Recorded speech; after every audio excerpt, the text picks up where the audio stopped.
раиси ҷумҳури тоҷикистон Эмомалӣ Раҳмон шаби 26 март бо президенти Лаҳистон Анҷей Себастьян Дуда ки дар рӯи бозгашт аз Афғонистон дар фурудгоҳи байналмилалии Душанбе таваққуфи кӯтоҳи транзитӣ кард мулоқот намуд. Ба иттилои дафтари матбуоти раёсати ҷумҳури Тоҷикистон Эмомалӣ Раҳмон ва Анҷей Себастьян Дуда дар ин мулоқот роҷеи ба равобити ду кишвар суҳбат намуда дар бораи масоили муҳими минтақавӣ ва байналмилалӣ табодули афкор намуданд. раиси ҷумҳури Лаҳистон дар ин сафари худ ба Афғонистон бо мақомоти он кишвар аз ҷумла Абдуллоҳ Абдулло раиси иҷроияи ҳукумати ваҳдати миллӣ мулоқот анҷом додааст.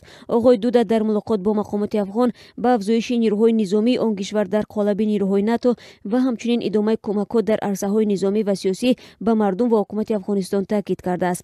давоми маъмурияти чандсолаи нирӯҳои Лаҳистон дар Афғонистон 44 низомии ин кишвар ба ҳалокат расида, 361 тани дигари онҳо захмӣ ва беш аз 850 тани дигар осеб диданд. дар ҳоли ҳозир 250 тан аз сарбозон ва нирӯҳои низомии Лаҳистон дар чорчӯби нирӯҳои НАТО ба нирӯҳои мусаллаҳи Афғонистон кӯмак мекунанд.